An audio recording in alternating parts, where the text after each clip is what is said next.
Seguimos aquí a mano limpia, Enrique Patterson, Luis Zúñiga, conversando sobre lo que ocurrió aquí en la Fuerza de Poder en Washington y qué conexión que puede tener con Cuba. Y también quiero que me digan un poco con Venezuela. Vamos a hablar rápidamente al final.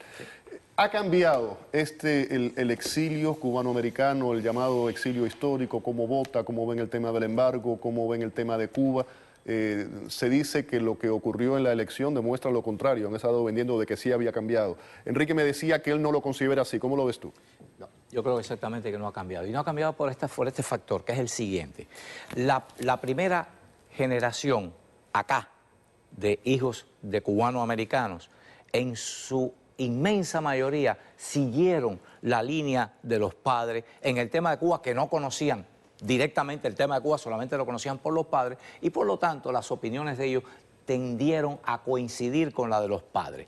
Y por lo tanto tú te encuentras un Marco Rubio, fíjate que todos estos jóvenes que están aquí, José Oliva, todos estos congresistas estatales que tenemos aquí, y Curbelo, tienen un pensamiento afín con el de sus padres. Ya la segunda generación es algo más diferente ya, porque ya se va diluyendo el tema. En cuanto a los que han llegado muchos, estamos viviendo realmente éxodos masivos legales. Pero ¿qué sucede? No votan. No, la mayoría de ellos pero no son ciudadanos. Eventualmente van a votar. Cuando vayan a votar ya será otro escenario. Pero pasa otra cosa también. ¿Y tú sabes cuál es?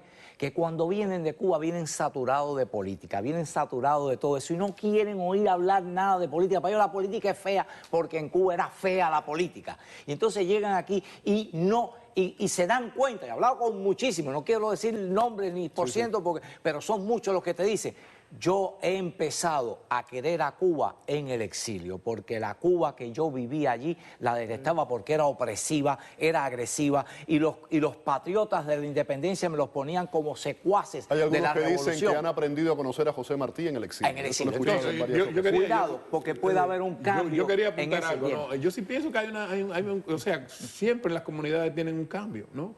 Y es una tendencia lenta, porque el problema es que las elecciones de medio término no sirven para medir cuál es la tendencia electoral del exilio. No podemos medir la tendencia electoral del exilio solo con la posición de Cuba, porque también cuando vienen las presidenciales, hemos visto dos elecciones presidenciales donde el exilio... Porque hay otros factores adicionales. Ha votado en la dirección... O sea, en este momento el exilio se ha comportado como más o menos se ha comportado todo el país. Y en las elecciones una pasadas... tendencia general. Una tendencia y en las elecciones pasadas votó en la misma medida que votó más o menos la mayoría del país. Básicamente no consideras ese cambio, Luis. Pero fíjate que cuando tú vas ya directamente a la comunidad cubana, yo lo hice, yo tengo el estudio, no lo traje conmigo, pero lo tengo y se lo puedo mostrar. Yo fui a buscar en las elecciones del 12, las presidenciales del 12, cómo votó los cubanos-americanos. Cómo votaron, y no puedes ir a identificar todos los cubanos-americanos, primero porque a los hijos de los cubanos-americanos ya te lo identifican como americanos, o sea, no lo encuentras en la estadística. Pero los cubanos-americanos identificados, no nacidos aquí, y se identifican como cubanos-americanos, yo fui a los precintos donde está la concentración. Eran como 6 precintos de Hialeah, como 5 o 7 de Westchester, 4 de West Dade, recuerdo así, 1 de Miami Lakes, otro del sur, llegando casi a Monroe. Y cuando yo hice el cómputo de todo esto, que la Universidad de Miami, el grupo de estudios cubanos, Pedro Roy y ¿cómo se llama? El profesor Susliki, hicieron un estudio de esto también, pero solamente lo hicieron para el área de Westchester. Sí.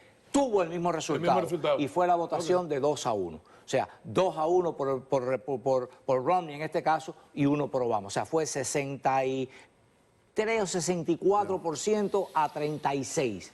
¿Enrique? No, yo no vi las estadísticas. Yo lo que sé que, o sea, en términos generales,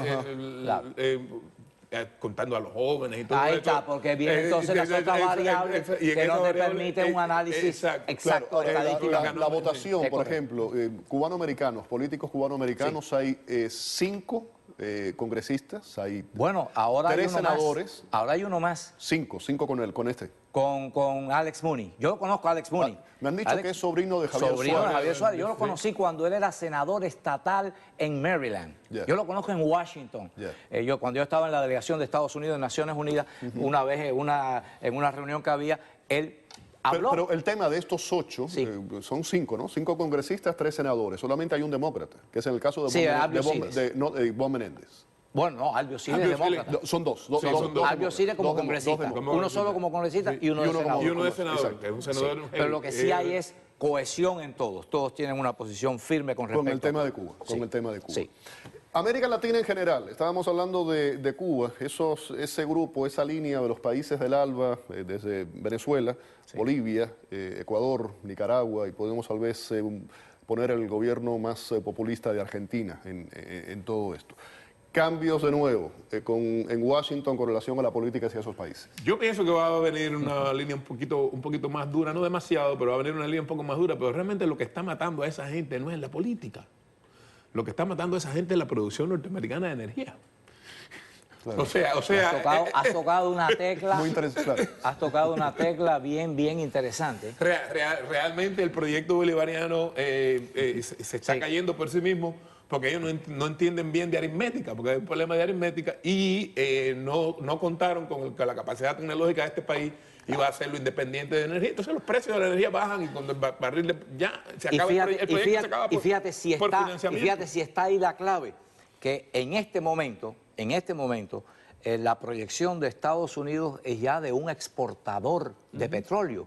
Estados Unidos casi ha duplicado su producción de petróleo y fue por el fracking. El único cambio que yo veo que va a venir aquí ahora es que... Sí. Discúlpame, Sí. te estoy interrumpiendo de una No, forma así no horrible.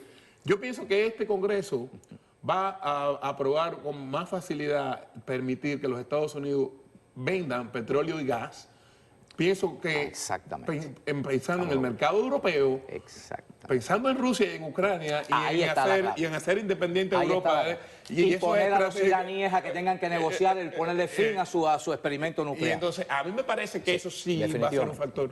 Absolutamente, 100% de Que en el acuerdo. tema- Y por ahí viene. en el tema y de por ahí Rusia viene, y con eso la- va a ser. Y si el presidente toma el hilo, yo creo que Y yo pienso que puede quiere ser, hacer- yo pienso que lo puede quiere ser hacer. valioso para él, sobre todo para sus 2 últimos años. Porque va a mejorar ostensiblemente la economía, porque el petróleo tiene un efecto multiplicador en todo el resto de la economía. En el transporte aéreo, en la vía, en el transporte terrestre. por el precio, o sea, el hecho que baja el precio, Absolutamente, entonces, absolutamente. Más dinero. Date cuenta que el cálculo que se ha hecho ya con respecto a este incremento en la producción, que ha bajado el precio del petróleo ya, de la gasolina, por bajo de $3 en varios estados ya, pero el ahorro para el pueblo norteamericano, tanto individual como empresarial, que usan petróleo, es de $200 billones. Eso equivale a una inyección Y en económica un momento- de 200 billones en la economía Y en un momento. en un momento vital, cuando el Banco Central ya está cortando el exacto, chorro, entonces al que bajar el precio del petróleo. viene una un escenario compensación ideal, ¿no? perfecta. Es Para la ideal. Entonces, economía. si el presidente toma el hilo, yo creo que tiene una buena oportunidad para trabajar junto con el Congreso y que la economía entonces realmente ya Y ahí nos despegue. fuimos, yo hablaba de América Latina, ahí eso sería además un Bueno, muro de contención con relación a absolutamente, Rusia. porque total, América con la Latina Unión no va a Europea. contar para nada en esto, ni a Estados Unidos le interesa involucrarse en los problemas políticos, porque han politizado a América Latina. Venezuela, Chávez y Venezuela han politizado a América Latina y la han distanciado de los Estados Unidos. Interesante. Estaba conmigo aquí hace una semana aproximadamente, voy a finalizar ya con esto, un destacado periodista venezolano, Rafael Poleo, que ustedes lo conocen. Y Rafael me hablaba y me decía que hay un acuerdo que se está manejando por debajo de la mesa muy similar a lo que ha ocurrido con Cuba con relación a la posición común, elevando la posición común, viene inversión a Cuba, ustedes tienen que ceder en algunos aspectos con relación a derechos humanos en Cuba, y que en Venezuela están manejando esto de la misma forma. ¿Han oído algo con relación al tema? El New York Times sacó un titular sobre eso. No lo sé. Un editorial, mejor dicho. Yo no conozco nada de esto al respecto, pero yo sí creo que este boom energético de Estados Unidos, cuidado que puede impactar directamente a Venezuela No, la está y impactando, la bajarle está la impactando importación, ya. bajarle la importación muy seriamente de petróleo. O sea, el problema de Venezuela es un problema de aritmética. Sencillamente exacto. no saben. Números petroleros. Números petroleros no supieron manejar la cuenta y ellos mismos se han embarcado. Entonces, el problema es que eso trae fractura dentro del propio grupo gobernante. Claro, porque los recursos, que ya están, porque los recursos sencillamente son escasos. Entonces, ahí la lucha por el poder ya está saliendo de una forma muy fuerte. El modelo venezolano está condenado al fracaso. Total. Y no en 30 o 40 o 50 años. Como Enrique, tú me puedes explicar en 30 segundos, ahora que hablas del modelo venezolano. He hecho esa pregunta muchas veces. ¿Qué es el socialismo del siglo XXI? No existe. El problema es que el socialismo del siglo XXI es un cóctel de teorías fascistas con estatismo y con populismo sobre la base de países que tienen recursos energéticos que lo han podido financiar con el boom de las materias primas de China, y los que han sido inteligentes y han sabido manejar más o menos la economía están flotando. Los que sencillamente, Venezuela, que quería ser líder, para ser líder tenía que dar mucho, regalar dinero. Sencillamente el líder del socialismo del siglo XXI se ha caído, pero teóricamente no se sostiene. Porque en última, si tú vas a decir cuál es la teoría del socialismo del siglo XXI, tomar el poder por normas democráticas y después del poder sencillamente cortarlas y eliminar todas las formas por las cuales ellos llegaron al poder, la prensa, etcétera, etcétera. Entonces, eso no es socialismo tampoco. Como te hacen en los exámenes que te piden una respuesta en una sola línea. Yo pienso que el socialismo del siglo XXI era una invención de Fidel Castro del modelo cubano sin los errores que él cometió. Y eso no es posible. Fueron demasiados errores que hunden el socialismo. Interesante, claro, que ese socialismo no tiene nada que ver además con el chileno ni el brasileño tampoco. Ellos pudieron haber copiado el modelo del PRI, pero ya es otra cosa. Pero no pudieron copiarlo, no tenían ni la capacidad, ni la sofisticación, ni los cuadros políticos que hacen falta para eso. Absolutamente. Interesante, como siempre, tenerlos aquí en el programa. Enrique, Luis, un placer. Mucho gusto. Vamos a